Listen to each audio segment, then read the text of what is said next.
Bölüm 671, Böcek Klanı. Kraliçe Alina usulca şöyle dedi, üretme konusunda uzman olduğum 3 tür böcek var. İlki son derece güçlü olan zırh tipi bir böcek. Bu böcek kaplan zırhlı böcek klanından, özellikle de Yanta'nın bir parçası böcek klanı. Zırhlı kaplan, tüm zırhlı böceklerle aynı kaliteye sahiptir, güçlü savunma ve gücü saygındır, kesinlikle en olağanüstü savaşan böcek savaşçılarından birine aittir. Bunlardan bir grup oluşturduğunda, onları kırmak çok zor. Ve hepsinin sonsuz bir böcek ordusu oluşturduğu an, bu çok korkutucu. Lo Feng başını salladı.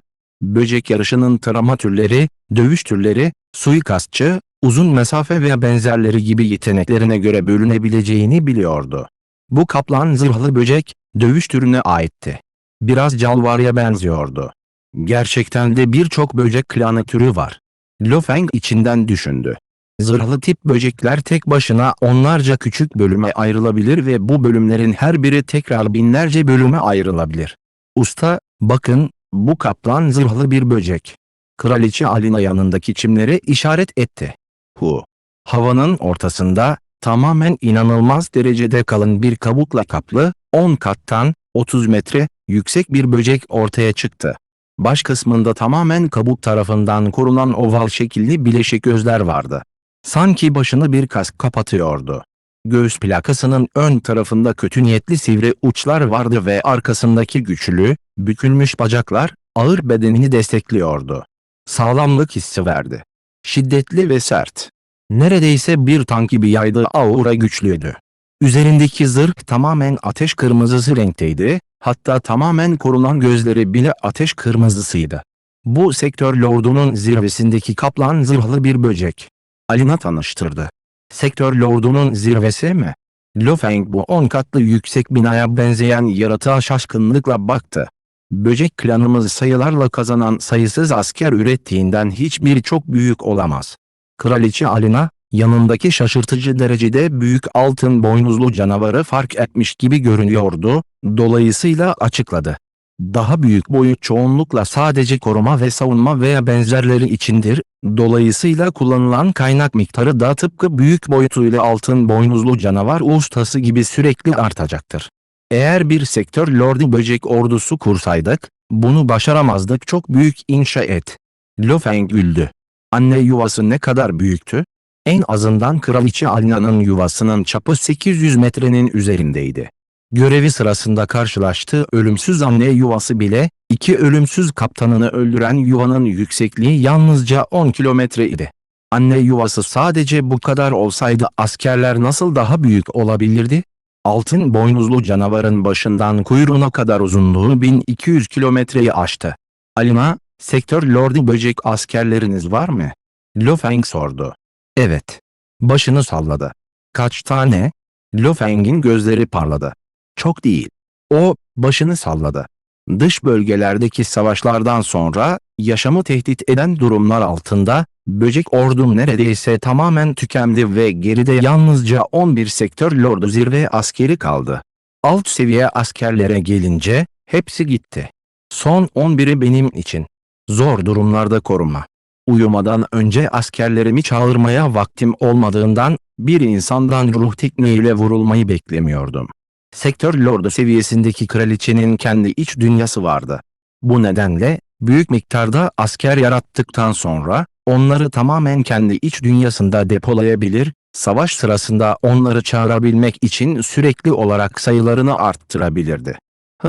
Lo Feng başını salladı, üretebileceğiniz ikinci tip asker nedir? İkinci tip, gölge mızrak böceği adı verilen gölge tipi bir böcek. Özellikle birçok özel özelliğe sahip olan Nasi böcek klanından geliyor. Beni doğuran büyük varlık Nasi'de. Lo Feng başını salladı. Böcek türleri sert bir şekilde değerlendirilirse, gerçek yaşam formları olarak kabul edilebilecek yalnızca kraliçeler vardı. Yaratılan diğer sayısız askerin hepsi yaşam formu olarak bile görülmüyordu, daha ziyade silahtı. Ancak basit zekaya sahip bu askerlerin evrimleşme şansları olmadığı söylenemez. Güzel evren onlar için hiçbir evrim umudunu kesmedi. Nasi, başlangıçta itaatkar olan birçok böcek askerinden biriydi. Bazen savaşa çağrıldıklarında, Özel eşyalar yiyorlar ve evrim geçirerek kendi benzersiz kimlik duygularını geliştiriyorlardı. Tüm böcek ırkı içinde kraliçenin yanı sıra kendi kimlik duygusuna sahip olan pek çok kişi daha vardı. Ancak çok azı aslında mutlak varlıklar haline gelir. Nasi onlardan biriydi. Gölge mızrak klanı, yüksek hızlara sahip gölge türü böceklerin özelliklerine sahiptir.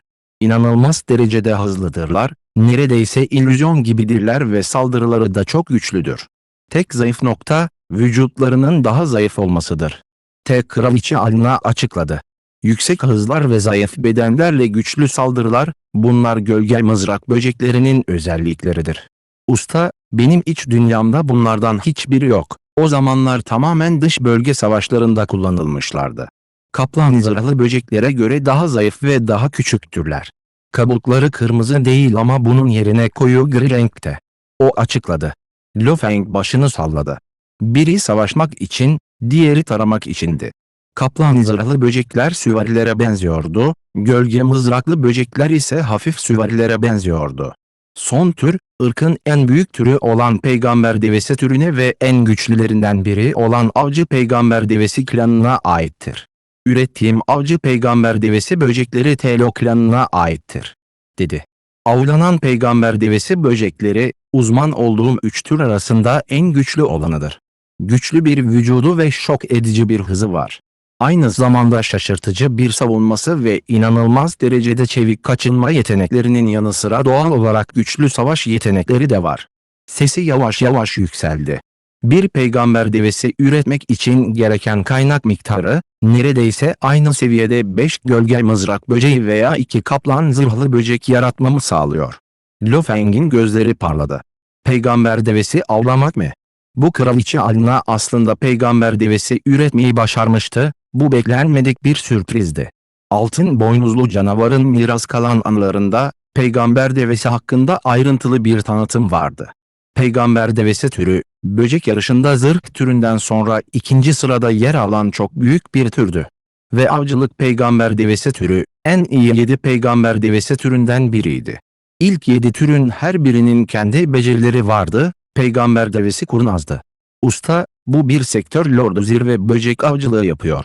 Şu anda sadece 11 sektör lordu zirve böcek askerim var ve bunların arasında 8 tanesi peygamber devesi avlıyor. Kraliçe dedi. Açıkçası, en çok güvendiği böcekler etrafta tutuluyordu. Yanındaki çim parçasını işaret etti ve kocaman bir varlık ortaya çıktı. 24 metre boyundaydı. Bu böcek, kaplan zırhlı böceğe göre daha zayıftı ama gölge mızrak böceğinden daha cesurdu. Vücudunun tamamı çoğunlukla, üzerinde yeşil gravürler bulunan karmaşık siyah pulların bulunduğu, şeytani bir enerji yaymasını sağlayan siyah aerodinamik bir zırhla kaplıydı. Kalın bacakları ve 2 bıçak benzeri ön ayakları vardı ve yanlarında da keskin pençeler vardı. Bir çift bileşik göz dışarı fırladı. Kafasında 2 boynuz bile vardı. Ağzı ara sıra açıldığında, içinde sayısız keskin diş görülebiliyordu. Bu tamamen bir dövüş makinesiydi. Vücut yapısı ona mutlak savunma, çeviklik ve hızın yanı sıra bir çift pençe ile tam bir kesim makinesi kazandırmıştı. Ve yoğun pulları, kaplan zırhlı böceğinden bile daha gelişmiş görünüyordu. Daha zayıf olsa bile savunması kaplan zırh böceklerinden daha zayıf değildi. Usta, bunlar kaplan zırhı böcekleri, gölge mızrak böcekleri ve avlanan peygamber devesi böcekleri. Bunlar benim üretme konusunda en usta olduğum 3 tanesi. Kraliçe Alina Lo Feng'e baktı. Elbette, yeşil peygamber devesi veya benzeri diğer düşük seviyeli böcekleri de büyük ölçekte kolaylıkla üretebilirim. Bunların herhangi bir çalışma gerektirmesine bile gerek yok ve üretilmesi hiç de zor değil. Herhangi bir böcek klanı kraliçesi kolaylıkla üretebilir bu düşük seviyeli hataları yaratın. Lo Feng başını salladı ve gülümsedi. Çok güzel. Bu 3 böcek askerinin hepsi 1. sınıftı ve peygamber devesi de aralarında en yüksek olanıydı. Ne zaman asker üretmeye başlayabilirsin? Lo Feng sordu. İstediğin zaman. Güldü. Burada duran kaplan zırhı böceği ve avlanan peygamber devesi askeri inanılmaz derecede saygılıydı. Asker üretmenin 2 yolu var. Size anlatacağım ve siz seçebilirsiniz. Konuşmak. Lo Feng dikkatle dinledi. 1. yol, onları büyük ölçekte üretmek. Ama ben yalnızca daha zayıf peygamber devesi, kaplan zırhı ve gölge mızrak böcekleri üretebiliyorum. Konuştu. Birkaç yıldız ve evren düzeyinde böcek yaratmak çok kolay, çok sayıda üretebilirim. Daha sonra onların kendi aralarında savaşmasına ve birbirlerini yemesine izin vereceğiz. Zayıf olanlar ölecek ve güçlü olanlar hayatta kalacak. Diğerlerini yiyen güçlüler daha da güçlenir ve yalnızca bir tane kaldığında bu en istisnai durum olur. Daha sonra inanılmaz derecede cesur bir sektör lordu zirve seviyesindeki böceğe göre beslenebilir. Sayısız yıldız ve evren seviyesinin birbirini yemesine izin mi vereceksiniz? Sadece bir tane mi bırakıyorsunuz? Böcek askerler tam olarak aynı değil, bazılarının diğerlerinden daha büyük yetenekleri var. Kraliçe açıkladı. Bu yöntem daha zayıf olanlardan kurtulacak ve sonsuz katliamdan elde edilen zirvedeki askerler, normal sektör lordu zirvedeki askerlerden 10 kat daha güçlü olacak, kral olacak. İkinci yöntem normal üretim yöntemidir, dedi. Sektör lordu zirve böcek askerleri üretmek için yeterli kaynağa ihtiyacım olacak ve bu düzeyde böcekleri hemen üretebileceğim. Bu tür anında üretim, hız yüksektir ve enerji kullanım verimliliği de çok daha yüksektir. Sonuçta, evet bunları hemen ürettiğimde, çok daha az israf olacak. Ancak, yetenekleri zayıf olmasa da, sayısız savaşa giren ve sayısız diğerlerini yiyen askerlerle kesinlikle kıyaslanamaz. Lo Feng dinledikten sonra düşündü. Bu yöntemlerin her ikisi de çok ilginçti. Enerji kaynakları, ölçek nasıl? Lo Feng sordu. İkinci yöntemde enerji kullanımı daha az, birinci yöntem birbirlerini yemelerine dayanıyor ve bunun verimliliği de düşük. Savaşlar sırasında da çok büyük kayıplar olur. Dolayısıyla, ölçek yaklaşık 100 kat daha küçük olur. Bir kral askeri üretmek için gereken kaynak miktarı, aynı seviyedeki 100 böceği üretmek için gereken kaynak miktarına eşittir. Kraliçe Alina şöyle açıkladı, usta, lütfen yöntemi seçin. Bölüm 672, Milyon Sektör Lordu Ordusu. Askerleri hangi yoldan üretebiliriz? Siyah giysili Lo Feng gülümsedi. Aslında Kraliçe Alina'nın detaylı açıklamasını duyunca zaten kendi içinde bir karar vermişti. 10.000 ruh kontrol tekniği konusunda eğitim aldım ve sonunda bir böcek klanı kraliçesini kontrol edebildim. Amaç doğal olarak devasa bir böcek ordusuna sahip olmaktı. Lo Feng düşündü. Böcek klanı elit savaş taktikleriyle değil, asker deniziyle tanınır. Birkaç kral asker üretebilirim, ancak kaynakların çoğunluğu normal askerlerin büyük ölçekli üretimi için kullanılacaktır.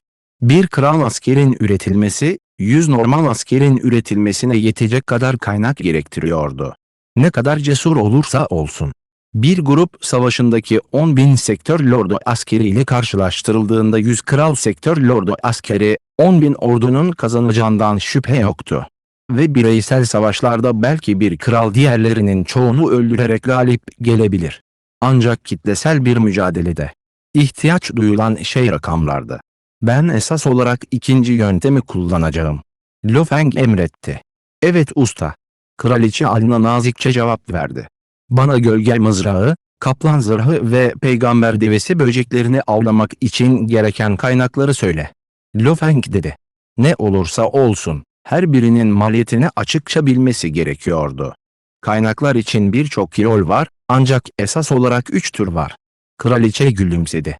Birincisi, basitçe evren kristallerini kullanmaktır. Bu kristaller dünya enerjisinden oluşur ve her şeyi oluşturabilirler. Bu nedenle, onları kullanarak her türlü böcek askerini tamamen yaratabiliriz. Ancak evren kristallerinin birçok kullanım alanı vardır, dolayısıyla bunları kullanmanın maliyeti çok yüksek olur.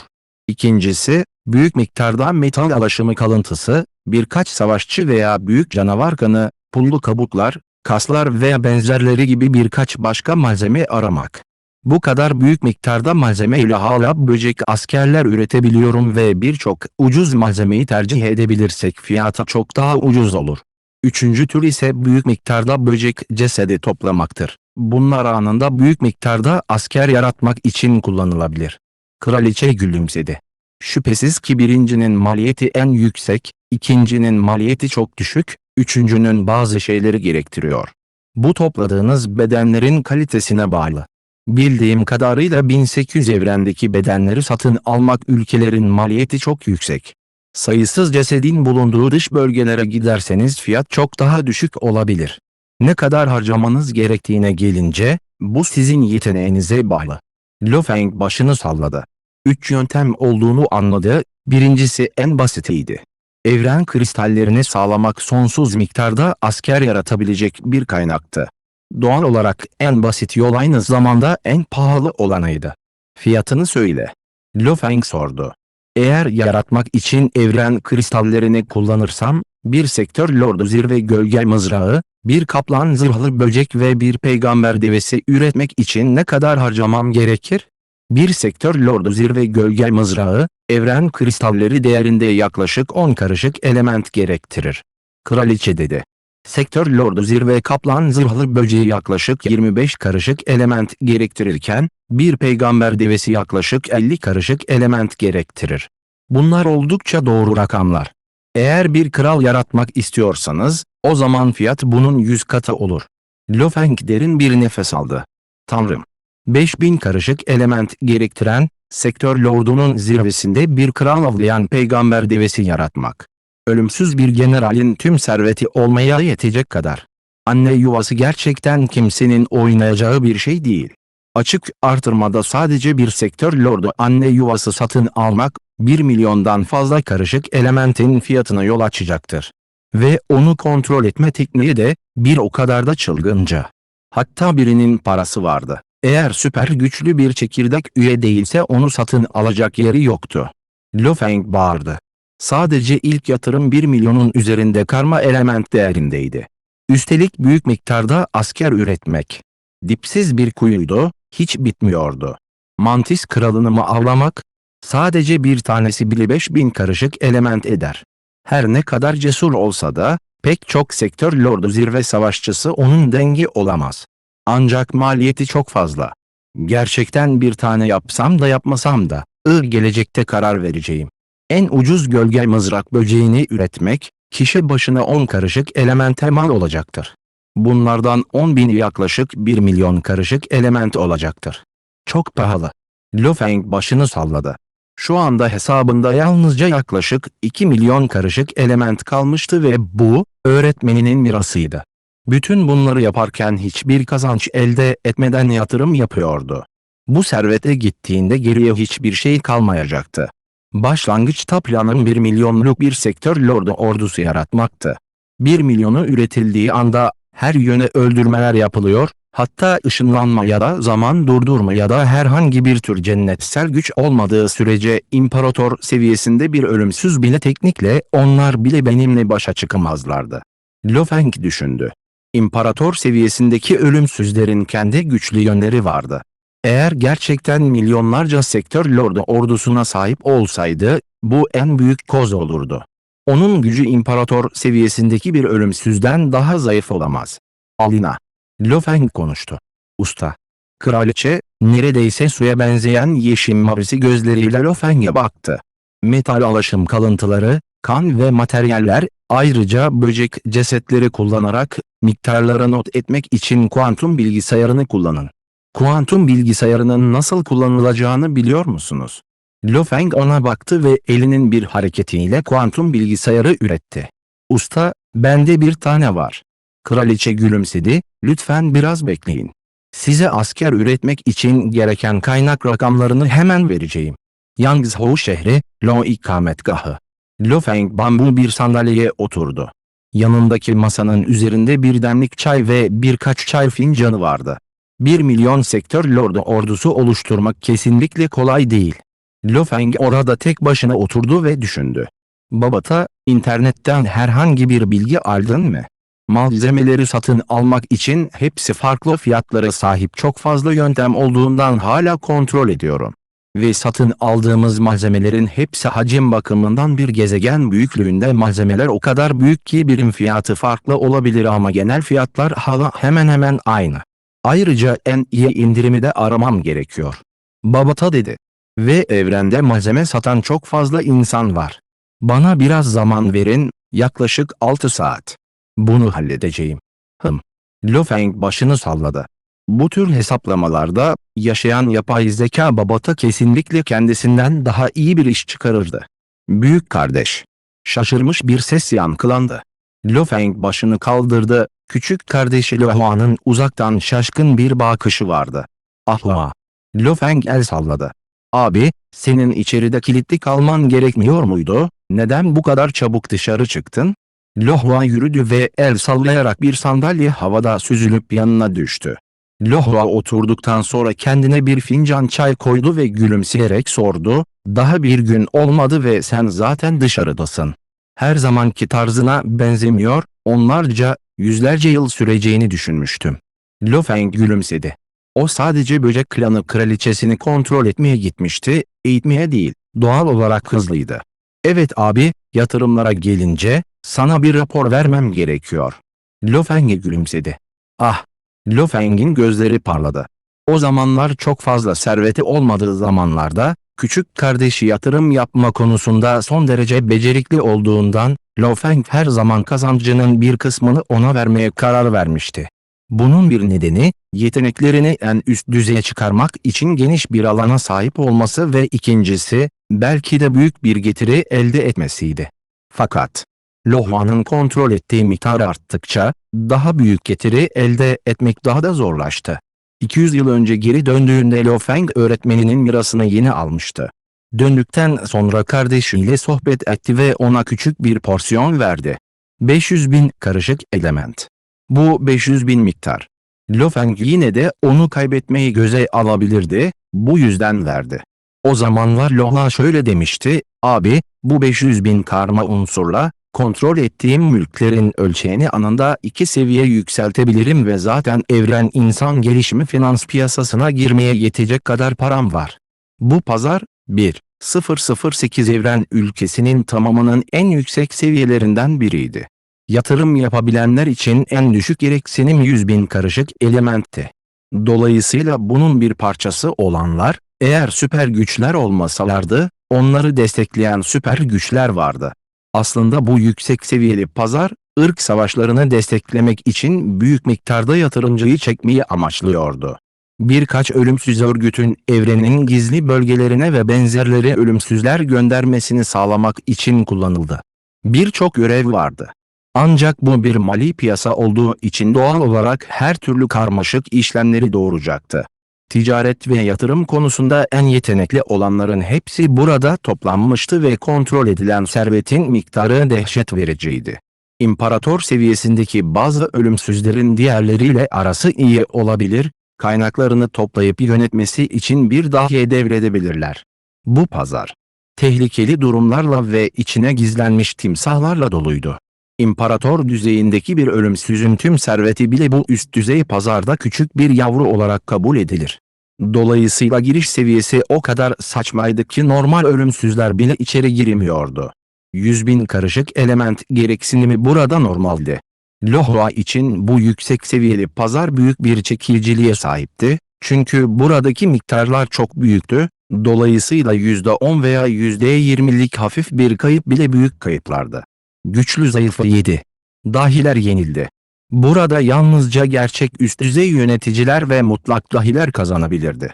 Lo Feng uzun zamandır bu yüksek seviyeli pazara girmeyi umuyordu, buraya girmeyi başaramayan herkes, onun gerçekten birinci sınıf olmadığı anlamına geliyordu. "Abi, en son geri döndüğünde bana yatırım yapmam için 500.000 karma unsur vermiştin." Lo Hua güldü, "Daha önce yatırım simülasyonları yapmış olsam da, gerçekten yatırım yaptığımda gerçek dehşeti hissettim." Terör? Lo Feng şaşkına döndü. Lo Hua başını salladı, "Dikkatli ve temkinli davrandığım için, bu pazara katılmak amacıyla bir hesaba başvurmak için 500.000'i kullanmış olsam da, ilk seferde yalnızca 10.000 karışık element yatırımı yaptım. Başlangıçta biraz kazandım ve bu nedenle miktarı artırdım 50.000. Ancak ondan sonra kaybetmeye devam ettim. Ama kendime güvendiğim için miktarı artırmaya devam ettim." Bölüm 673, 9 Büyük Yıldız Alanı. Lo Hua bardağını kaldırdı ve yarısını içti ve haykırdı, "Kayıplarım olmasına rağmen sistemime güveniyordum ve inanıyordum.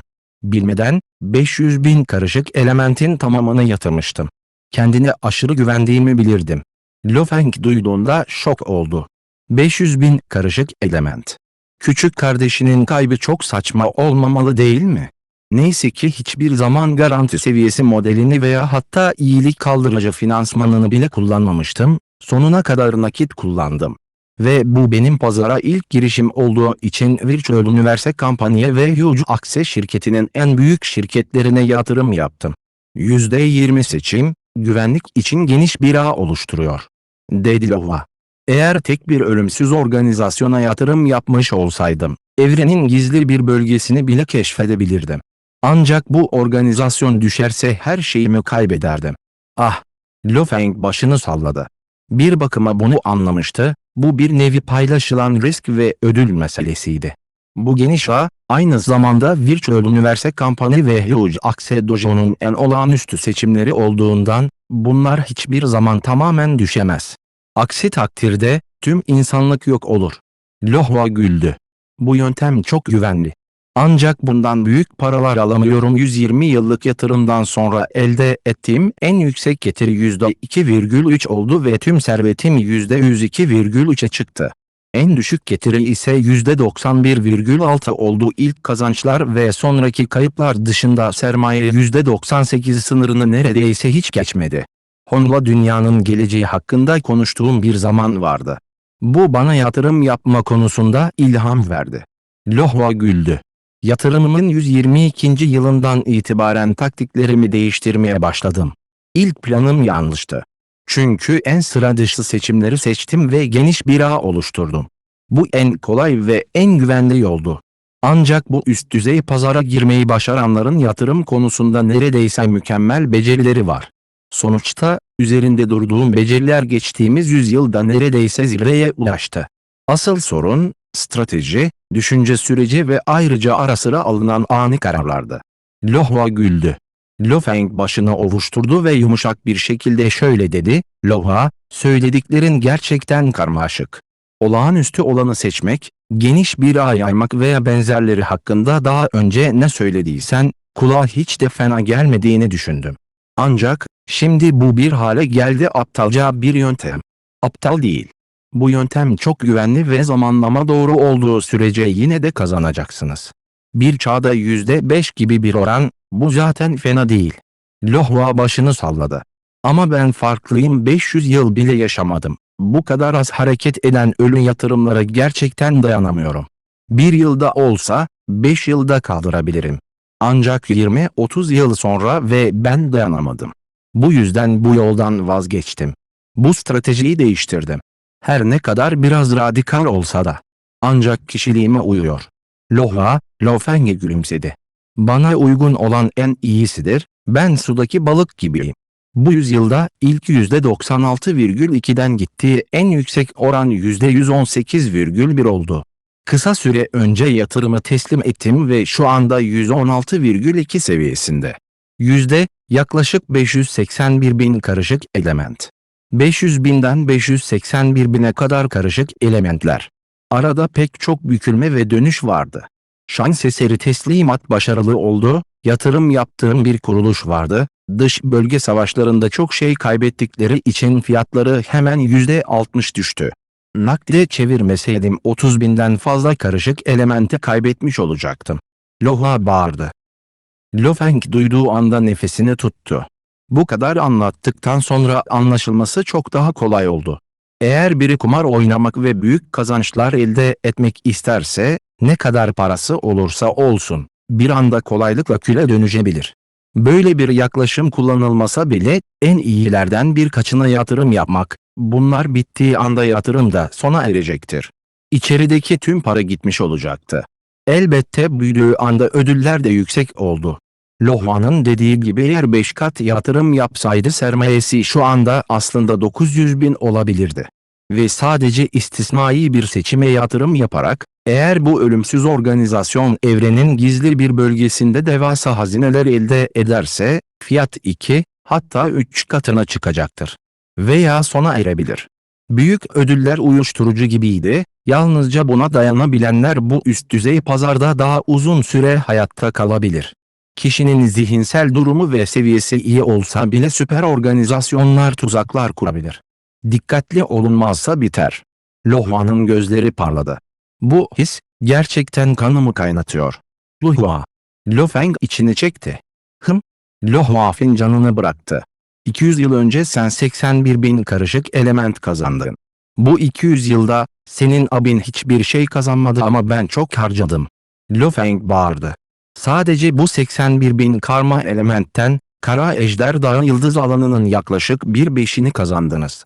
Önemli olan bana yeterli sermayeyi vermiş olmanız. Düşük sermaye, düşük getiri demektir, pazara bile giremezdim. Lohua'nın gözleri parladı. Abi, rahat ol. Ufak aksiliklerden sonra artık bu pazara gerçekten girmeye başladım.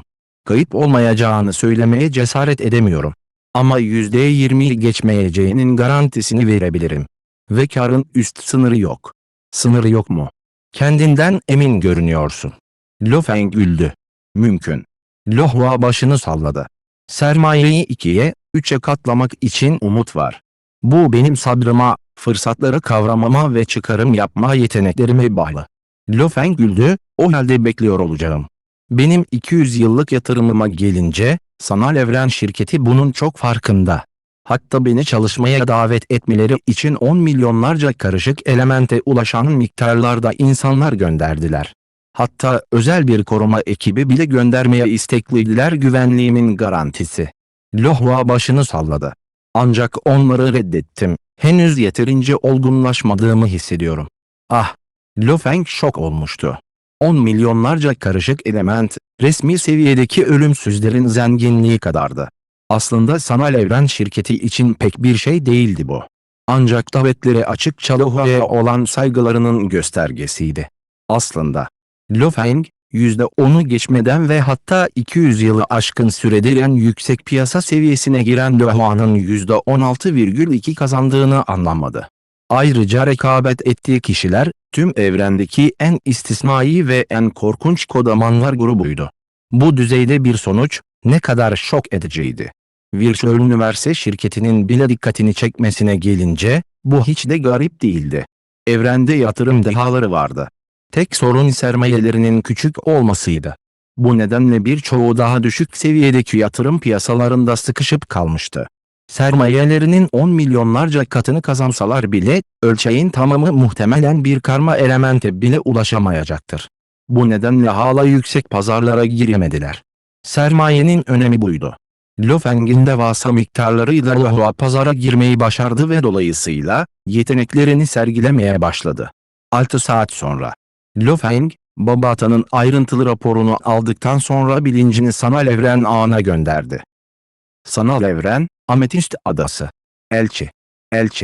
Lo Feng hızla adadaki Ametist Sarayı'na girerken birçok Ranhu departmanı üyesinin hepsi saygıyla eğildi. Babata'nın kağıdına göre, eğer malzemeleri satın alırsam, bunların fiyatı evren kristalleri ile karşılaştırıldığında yaklaşık 1,5 olacak. Ancak bu yine de çok yüksek. Hepsi de olsa 1 milyon sektör lordu ordusu yaratmak için.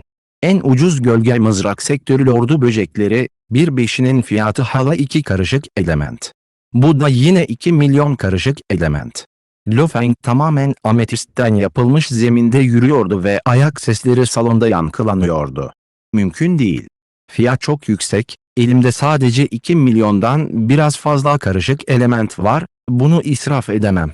Gelecekte yeterli param olmayacak ve eğer ihtiyacım olursa küçük kardeşime sormam gerekecek. Lo Feng düşündü. Ve ben gerçekten kaplan zırhlı böcekler yapmak istiyorum. Kaplan zırhlı böceklerin güçlü saldırıları ve savunmaları vardı. Güçlü bir ölümsüz bile, gölge mızraklı böceklere kıyasla tek seferde çok daha az kaplan zırhlı böceği öldürür. Mor Yıldırım memuru.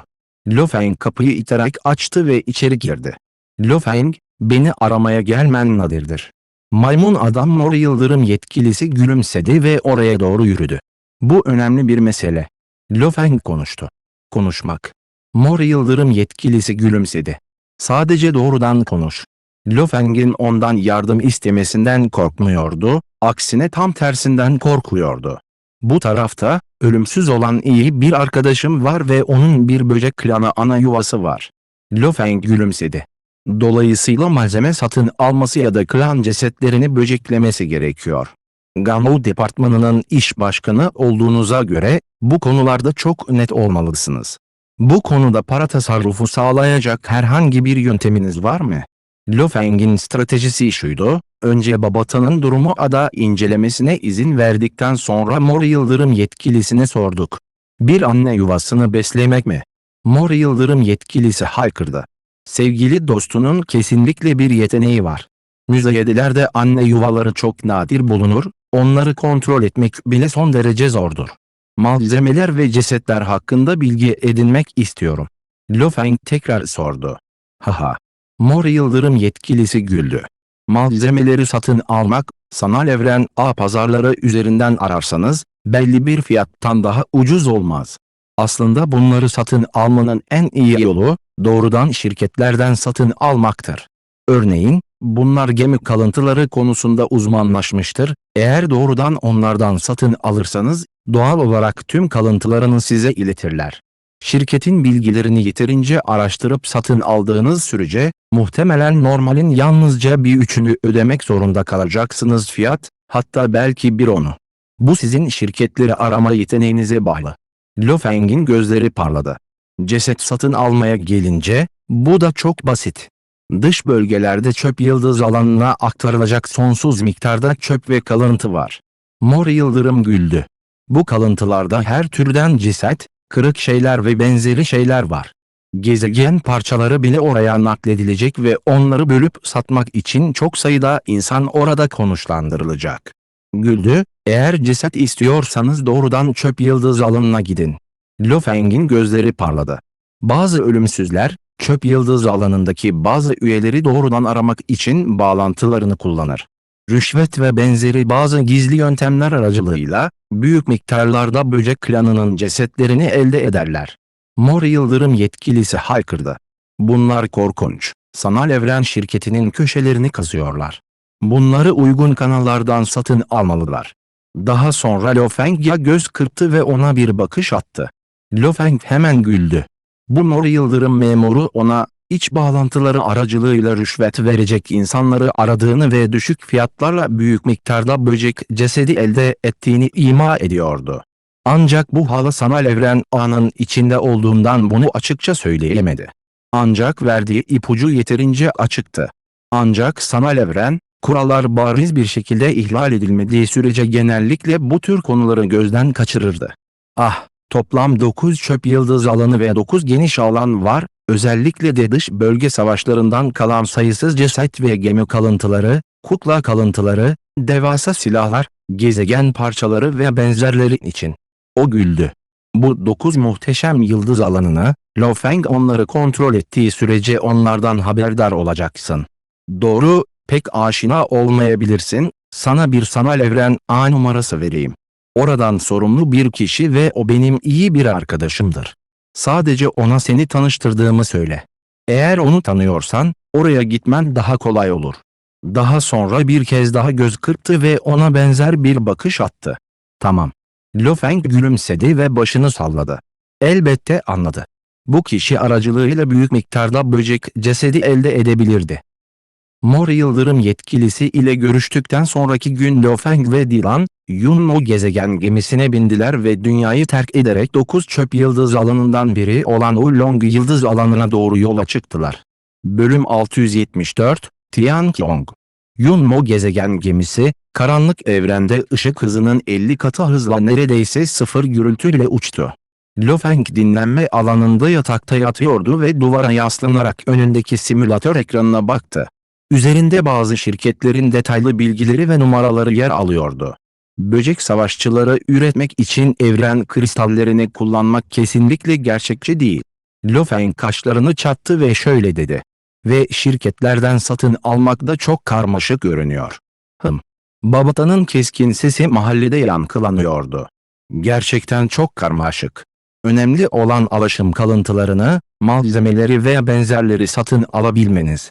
Gemi kalıntıları ve benzerleri gibi şeyler talep ediyorsanız ve en düşük not gereksininizce ise, bunların da olması en iyisi olur veya bunun yerine E sınıfı bu kalıntılar, teraziler ve benzerleri hepsi yüksek seviyeli eşyalar ayrıca kan, Hepsinin en azından evren seviyesinde canavarlar veya benzer yaşam formu kanı olması gerekiyor. Onlardan nasıl kar elde edecekler? İşletmeler, kapsamları dahilinde onlarca yıldız alanını kapsayan bu öğelere sahipler, her ne kadar D ve E sınıfı gemi ve alaşım kalıntılarına sahip olsalar da yine de A, B ve C sınıflarıyla uğraşmak zorundalar en fazla miktarda. Ama bunun benim için faydası yok. Lo Feng kaşlarını çattı. Bir sektör lordu ordusu kurmak istiyordu. Sektör lordu zirve böcek askerlerini üretmek için metal, madde, kan ve diğer malzemeler gerekiyordu ve bunların da yüksek gereksinimleri vardı. En iyisi E sınıfıydı, üst sınıf olmasalar ve biraz daha kötü olsalar bile bunu telafi etmek için miktar kullanacak. Bununla birlikte düşük C sınıfı alaşımlar ve metaller muhtemelen gidebileceği en düşük seviyedir. Daha düşük olursa ve hiç etkili olmaz. Fakat Ganlu evreninin tamamında E sınıfı gemi kalıntıları ve alaşım kalıntıları ile ilgilenen çok az şirket vardı. Ancak bu işlerin bu seviyelere ulaşabilmesi için genellikle çok büyük bir geçmişe sahip olmaları gerekir. Onların gerçek ana şirketi sanal evren şirketi olabilir. Dolayısıyla mallarını bu kadar kolay satmazlardı. Bazıları çok geniş iş alanlarına sahip olduğundan onlardan satın almaya değmezdi. A ve B sınıfı alaşımlı metaller pazarın çoğunu aldı. Mor Yıldırım yetkilisinin bahsettiği yöntem. Lo Feng başını salladı, gerçekçi olarak söylediklerini ve rakamları karşılaştırırken doğru. Bu yüzden bu kadar zahmetli oldu. Bu rakamların tamamı Mor Yıldırım yetkilisi tarafından sağlandı.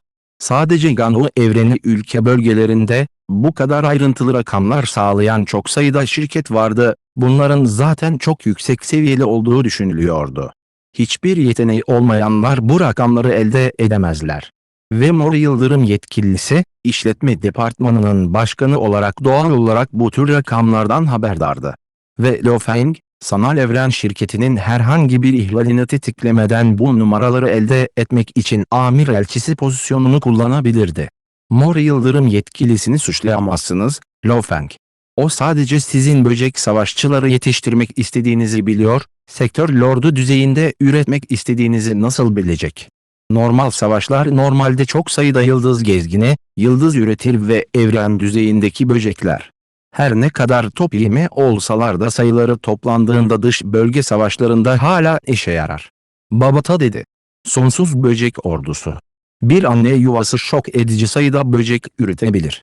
Dış bölgelerde ise tüm böcek klanının ve çok sayıdaki ana yuvalarının düşük seviyeli böcekleri bir araya gelmesiyle oluşan böcek denizi dehşet verici olurdu. Dış bölge savaşlarında kullanmıyorum. Ama ölümsüzlerle savaşacak kadar güçlü bir orduya ihtiyacım var. Sadece bir ana yuvam var. Düşük seviyeli böcek üretmek için değeri çok düşük olur, karşılamıyor tamamen benim ihtiyaçlarım. Lo Feng başını salladı. Ve bu düşük seviyeli böceklerin bununla savaşmasına ve sektör lordu seviyesine evrimleşmesine izin vermek için boşa harcanan enerji miktarı 100 kat daha fazla olacaktır. Bu da benim gereksinimlerimi karşılamıyor. Lo Feng. Hesapladım, eğer şirketleri satın alırsak, muhtemelen 95 şirketten 91'ini satın alabiliriz. Askerleri üretmek için evren kristallerinde kullanılan miktarın yaklaşık bir onunu kullanırız. Babata dedi. Lo Feng başını salladı. Bu şekilde, 1 milyon sektör lordu gölge mızrak böceği ordusu 1 milyon karışık elemente ihtiyaç duyacaktır. 1 milyon sektör lordu kaplan zırhlı böceği 2,5 milyon karışık element gerektirir. 1 milyon peygamber devesi böceğini avlamak için 5 milyon karışık element gerekir. Elbette, Lo Feng kral sektör lordları yapmayı düşünmedi bile ki bu fiyatın 100 katıydı, çok pahalıydı. Hala yüksek. Lo Feng kaşlarını çattı.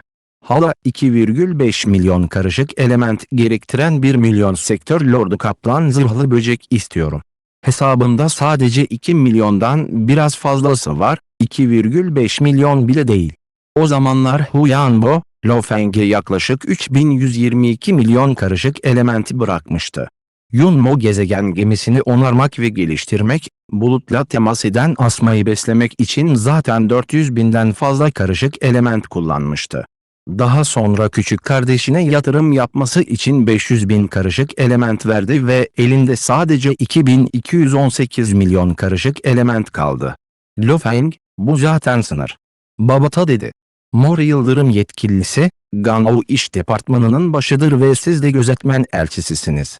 Dolayısıyla bu kadar ayrıntılı rakamları bu kadar düşük bir fiyata elde edebiliyorsunuz. Aksi takdirde rakamlar bu miktarın yaklaşık 2 katı olurdu. 1 milyon almak için kaplan zırhlı böcekler için yaklaşık 3,8 milyon karışık elemente ihtiyacınız olacak. Lo Feng başını salladı. Elbette bunun gücün yararı olduğunu biliyordu. 3,8 milyondan 2,5 milyona düşerek toplamda 1,3 milyon tasarruf sağlandı. Bu kesinlikle inanılmaz derecede büyük bir meblağdı. Fakat zenginliği yeterli değildi. Yalnızca 2,218 milyon karışık elemente sahip olduğundan doğal olarak mümkün olduğu kadar tasarruf etmenin yollarını bulması gerekiyordu. Wulong yıldız alanı, 9 büyük çöp yıldız alanından biri olarak, insanlık topraklarının son derece kırsal ve ıssız bir bölgesinde yer alıyordu. Ganwu evren ülkesindeki dünyadan, karanlık evrendeki ışık hızının 50 katı hızla bile oraya ulaşmak yaklaşık 1 yıl 2 ay sürüyordu. Sanal evren, Ganwu kıtası. Bulutlara kadar uzanan devasa bir restoranın içinde, zarif uzun bir elbise giymiş, koyu kırmızı tenli, iri ağızlı, koyu yeşil kısa saçlı bir adam geniş salona girdi. Biçimsiz bir baskı alanı sardı ve hemen arkasında, bir grup yakışıklı erkek ve kadın iki sıra halinde onu takip etti. Yanında yeşil tenli, gümüş cübbeli bir adam onu takip ediyordu ve her zaman gülümsüyordu. En üst seviye. Koyu kırmızı tenli lider yürüyen merdivene doğru yürüdü. Onlarca erkek ve kadın, sanki herhangi birinin oraya gitmesini engelliyormuşçasına yürüyen merdivenin dışında duruyordu. Hua! Yürüyen merdiven yükseldi. Hepinizin dikkatine, bu yürüyen merdivenin üstündeki misafirler. Bu lüks restoranın müdürü yanımıza geldi, konuşmak üzereydi. Kaybol. 10 erkek ve kadının aynı anda uyguladığı baskı, basit fikirli yöneticinin bilincinin anında parçalanmasına ve yere düşmesine neden oldu. Birinci seviyenin tamamında tek bir ses yoktu. Bu 10 erkek ve kadının hepsinin ölümsüz olduğunu anlayınca herkes şok oldu ve korktu. Yürüyen merdivenin içinde. Birinci seviyeden 9822 seviyeye geçmek biraz zaman aldı. Usta, bu Lo Feng'i bizzat gelip görmeye gerek var mı? Altınıza birini göndermeniz yeterli olmaz mı? Sonuçta o sadece küçük bir serseri. Gümüş cübbeli adam alçak gönüllülükle söyledi. Ne biliyorsun, öğretmeninin kim olduğunu biliyor musun? Koyu kırmızı tenli lider konuştu, gülümserken ağzı geniş açıldı. O güçlü gerçek yan imparatoru. Yanındaki adam söyledi. Gerçek yanın konumu çok özel ama o sadece onun öğrencisi. Sanal evren şirketimizde birkaç şövalye öğrencisi bile var. Dahası, bu nihai varlıkların her yerde öğrencileri var. Tüm öğrencilerine kolayca yardım edemezler. Düşseler bile düşmelerine izin verecekler. Lider gülümsedi, size şunu söyleyeyim, ölümsüz muhafızının adı şu anda Dylan. Dylan'ın öğretmeni kana susamış İmparator Taijun ve kana susamış İmparator gerçek yanın en olağanüstü öğrencisi. Dylan'a gelince, bildiğim kadarıyla onun gerçek gücü neredeyse resmi ölümsüz seviyesinde. Resmi seviyedeki bir ölümsüzün Lo Feng'e bağlı kalmasına ve onu korumasına izin vermek, hehe. Ah! Gümüş cübbeli adam şok olmuştu. Usta, anlıyorum. Turuyan, Dylan'ı Lo Feng'i koruması için gizlice göndermişti, bu onun Lo Feng'e ekstra ilgi gösterdiği anlamına geliyor. Evren şövalyelerinin hepsi her şeyden önce yüksek ve kudretli duruyordu. Müritlerine biraz rehberlik etmek zaten kötü sayılmaz, fazla çaba harcamazlar. Turuyan henüz bir evren şövalyesi olmasa da birçok savaşçının gözünde, olmaya son derece yakındı. Bir şövalye onu öldürmek istese bile bunu başarması zor olurdu. Böyle bir varlık seviyesi, imparator seviyesindeki ölümsüzler arasında en dehşet verici olanıydı. Wang, yürüyen merdiven yavaşladı ve sonunda en üst kat olan 9822 katta durdu. En üst katın tamamında sadece bir masa vardı ve orada siyah saçlı bir genç oturuyordu. Yanında kel kafalı siyah cübbeli bir adam duruyordu. Uzun Jue İmparatoru. Lo Feng ayağa kalktı ve bağırırken gülümsedi. Haha. Koyu kırmızı tenli lider yüksek sesle güldü, doğruca Lo Feng'e doğru yürüdü ve gülümserken onu süzdü. Gerçekten de bu neslin rekabetindeki önemli dahilerden biri. Tavrın kesinlikle sıradan değil. Hadi oturup konuşalım. Tırnak işareti. Bundan sonra lider Lo Feng'in karşısına oturdu ve gümüş cübbeli adam saygılı bir şekilde arkasına oturdu. Longjue İmparatorunun benimle tanışmaya istekli olması beni son derece heyecanlandırdı ve mutlu etti. Lo Feng dedi. Bu Longjue İmparatorunun adı Tian Qiong'du. Purple Lightning yetkilisinin bahsettiği iyi arkadaştı. Aynı zamanda Oolong yıldız alanını kontrol eden güçlü yöneticilerden biriydi ve kendisine birkaç on binlerce yıl önce imparator unvanı verilmişti. Gerçek gücü zar imparator düzeyindeydi.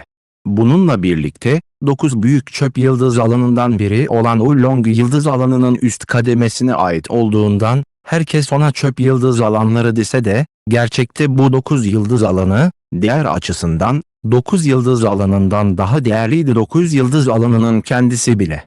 Dış bölge savaşları devam ederken, buraya taşınan savaşlardan kalma sayısız kalıntı olurdu. Ve bu kalıntılar birçok sektör lordu silahından, uçan silahlardan ve iç dünyaları parçalandıktan sonra uçup giden sayısız hazineden oluşuyordu. Ayrıca ölümsüzler vesaire tarafından yaratılan birçok silah, çok sayıda teknolojik silah, otomat bebekler.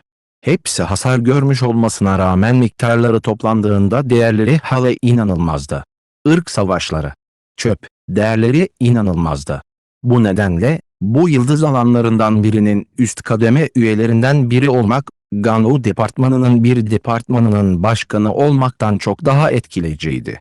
Bu varlıklar, genellikle imparator seviyesindeki ölümsüzler bile onları iyilik için çağırırdı, hatta evren şövalyeleri bile ara sıra gelirdi. Bu nedenle, gücü çok fazla olmasa da konumu son derece yüksekti. Başlangıçta bu sadece basit bir davetti. Ancak Lo Feng onun kişisel olarak sanal evrene gelip kendisini karşılamasını beklemiyordu, kabul edildikten sonra inanılmaz derecede şaşırdı. Böcek cesetleri istediğini duydum. Longjue İmparatoru ağzı açık bir şekilde gülerek konuştu. Bölüm 675, Oolong Yıldız Alanı. Biraz ihtiyacım var. Lo Feng gülümsedi. Ne kadar? Koyu kırmızı tenli lider şarap kadehini kaldırdı ve yudumladı, ardından Lo Feng'e baktı. Lo Feng kendi kendine yavaşça mırıldandı. Tüm sektör lordu zirve böcek cesetlerini istiyorsam ve kaplan zırhlı böcekler gibi kötü olanları değil, yaklaşık 10 milyon cesede ihtiyacım var. 10 milyon, zirvedeki sektör lordu mu? Tian Qiong, kırmızı gözleri Lo Feng'e bakarken biraz şaşkına döndü. Tian Qiong'un arkasında oturan gümüş cübbeli adam da şok olmuştu. Karşısındaki siyah saçlı gence bakarak, bu Lo Feng kesinlikle gaddar. O aslında 10 milyon sektör lordu zirve böcek cesedi satın almaya hazır. Bu, bir ustanın tek bir sırayla başa çıkabileceği maksimum miktarla ilgili. Tamam, neyse ki bu hala benim yetkim dahilinde. Daha fazlasına ihtiyacınız olsaydı, diğer yöneticilerle bir denetim yapmam gerekirdi. Tian Qiong bardağını bıraktı. O halde sana borçluyum Longjue İmparatoru. Lo Feng içini çekti. 10 milyon böcek cesedi olmasına rağmen bunlar tam vücutlardan bahsediyordu. Ancak dış bölgelerdeki cesetlerin çoğu hasar gördü.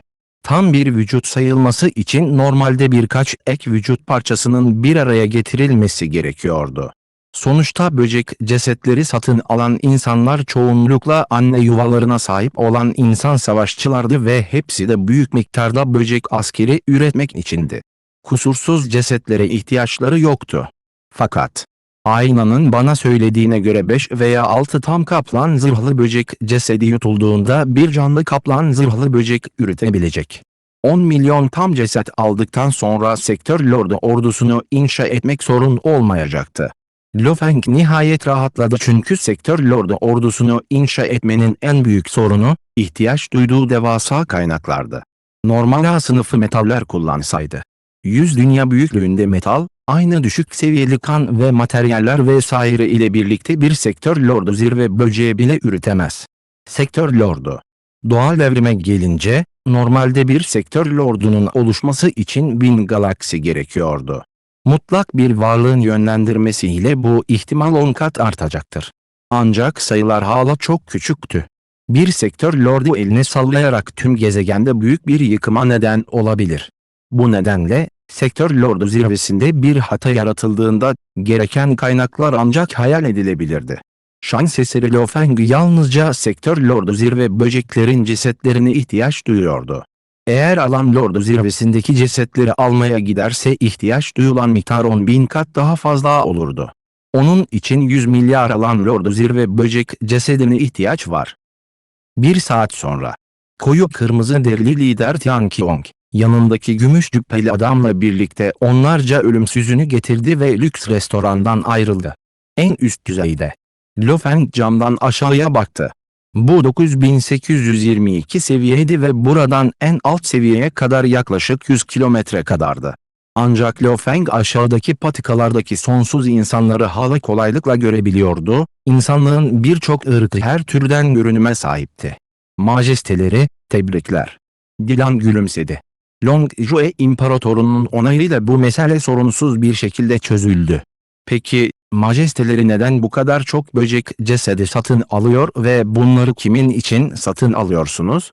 Kendim için. Lo Feng dedi. Ah! Dilan gülümserken gözleri parlıyordu. Anne yuvanız olmasına rağmen onu kontrol etme imkanınız yok, neden şimdi bu kadar çok ceset alıyorsunuz? Cesetler zamanla çürüyecek ve çürüyecek. Yalnızca ölümsüzler sonsuzdu.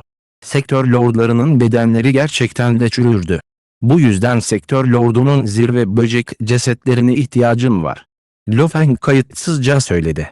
Güç ne kadar yüksek olursa, bedenler o kadar yavaş çürür.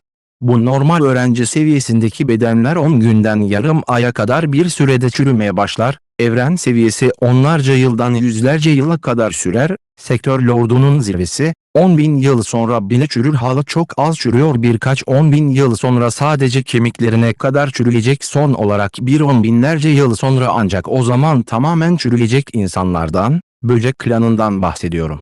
Yapıları insanlardan farklı, yüzey seviyelerinde pullar, kabuklar vesaire var, daha uzun süre dayanabiliyorlar. Ayrıca, bu bakım gerektirmiyor. Eğer onları dondurursam süreç yüzlerce hatta binlerce kez gecikir. Lo Feng kayıtsızca söyledi. Sektör lordunun zirvesindeki böcek cesetlerini almak, 100.000 yıl depolandıktan sonra bile donduruldukları sürece kesinlikle çürümezler. Dilan başını salladı. Neyse, kullanmadığım her şeyi gelecekte satabilirim. Lo Feng'in gözleri parladı. Dahası, benim bir ana yuvam var ve onu mutlaka kontrol etmenin bir yolunu bulacağım. Planıma göre 10.000 yıldan fazla alan lordu seviyesinde kalmayacağım. Sektör lordu zirvesine ulaştığımda doğal olarak onu kontrol etmenin bir yolu. Majesteleri çok ileri planladı. Dilan gülümsedi. Lo Feng Dilan'a baktı.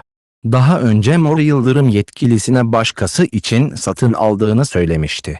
Ancak Dilan tüm bu süre boyunca onun yanından ayrılmamıştı ve aynı soydan, gerçek Yan İmparatorunun yönetimi altında olsa bile, hangi ölümsüzü tanıyor olursa olsun, Dilan muhtemelen daha fazlasını biliyordu. Dilan'a yalan söylediği eninde sonunda ortaya çıkacaktı. Bu yüzden bunu basitçe kabul etti. Ve Dilan, Turuyan'ın onu koruma emri altındaydı, yaptığı her hareket Turuyan'a rapor edilecekti. Gerçek Yan İmparatoru onun öğretmeniydi. Kendi kişisel sırrı dışında başka hiçbir konuda yalan söylememeyi tercih eder. Çok ileriyi mi planladım? İnsanlığın zirvedeki dehalarıyla rekabet etmek için nasıl ileriyi planlamayayım? Yalnızca bugüne bakarsam, başkaları beni geride bırakır. Lo Feng kayıtsızca gülümsedi. Tıpkı benim gelecekte anne yuvasını kontrol etme umuduyla ruh kontrol tekniğini satın aldığım ve eğitimine başladığım gibi. Dilan'ın gözleri parladı, gülümseyerek iltifat etti ve başını salladı, majestelerinin ileri görüşlülüğüne saygı duyuyorum. Gelecekte anne yuvasına sahip olduğunuzda ve bir böcek ordusu oluşturduğunuzda, majesteleri, o günü bekliyorum. Haha. Lo Feng güldü. 10.000 ruh kontrolünün 3. seviyesini çoktan tamamlamış ve anne yuvasını kontrol etmişti. Yeterli sektör lordu böcek cesedine sahip olduğu anda, hemen o orduyu üretmeye başlayacaktı. Elimde sektör lordu ordusu varken, sektör lordu seviyesinde keşif yaptığımda tehlikeli yerlere gidebileceğim. Lo Feng bekliyordu. Yunmo gezegen gemisi karanlık evrende uçmaya devam etti. Dünyayı terk ettikten sonraki 9. ayda, sanal evren, Kara Ejder Dağı 9 yıldızlı koy. Lo Feng, Hong ve Yıldırım Tanrısı bir masanın etrafında oturuyorlardı. Geçen birkaç sefer seninle iletişime geçmeyi denedik ama ağabeyine bile ulaşamadık. Lo Feng çaydanlığını kaldırdı ve 3 fincan döktü. Kehribar gibi çay fincanlara aktı. Bağlantıları kestiniz mi? Tirdiye, ağabey konusunu açma. Bu yüzyıl boyunca seni kaç kez aradım? Beyaz cübbeli kel adam Yıldırım Tanrısı dedi. Ve sen 9 Tirba'ya sadece birkaç kez döndün. Diğer zamanlarda seni aradığımda tüm bağlantılarını kesiyorsun. Kardeşim de. Bu yüzyıl boyunca seninle hiç iletişim kurmadım bile. İkiniz. Çok meşguller.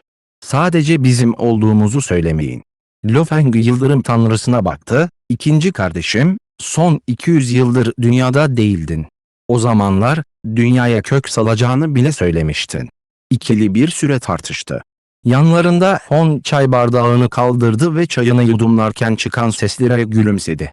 Abi, Tirdiye bu yüzyıl içinde altın boynuz yarışına gitti. Gök gürültüsü tanrısı dedi. Altın boynuz ırkı, insanlığın yanı sıra başka bir ırktır. Ancak insanlığa itaatkardırlar. Peki, onlar hakkındaki bu haberi yaymayın, sadece bizim bilmemiz gerekiyor. Hong başını salladı. Lo Feng ve Yıldırım Tanrısı bakıştı. O zamanlar Ji Qing'in meselesi yüzünden Hong görünüşte çok sakin görünüyordu. Ancak iki kardeş bunun kendisine büyük bir darbe olduğunun farkındaydı. Bundan sonra Hong, Büyük Balta Dojosu'nun elit eğitim grubuna katılmaya gitti. Bundan sonra Lo Feng ve Yıldırım Tanrısı ilk konuşmalar dışında onunla iletişimi kaybetti. 100 yılı aşkın süredir birbirleriyle temas kurmamışlardı. Büyük kardeş. Lo Feng konuştu. Hong baktı. Bu 100 yıldır ne yapıyorsunuz? Lo Feng sordu. İlkel Kaos şehri. Hong dedi. İlkel Kaos şehri mi? Lo Feng şaşkına dönmüştü. Yanında gök gürültüsü tanrısı da geniş gözlerle bakıyordu. Lo Feng daha önce oradaydı, dolayısıyla gök gürültüsü tanrısı bunun ne anlama geldiği konusunda çok açıktı, oraya gitmek bile son derece zordu.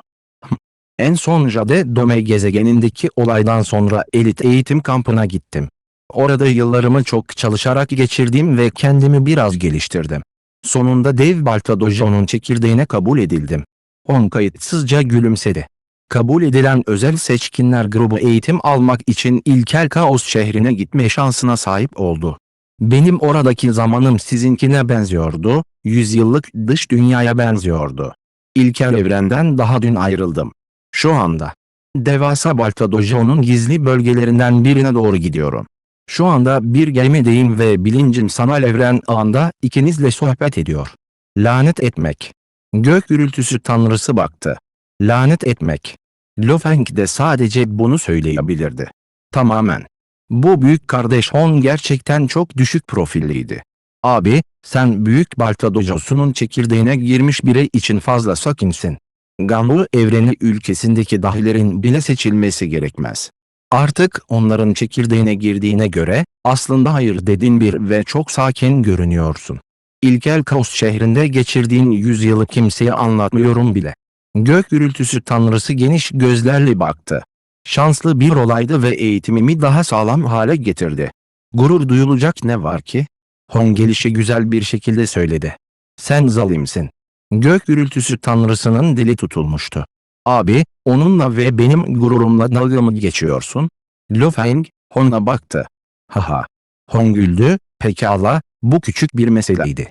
Ayrıca Büyük Balta Dojosu tüm evrenden özel seçkinler seçerdi ve ardından başka bir seçim turundan geçerler.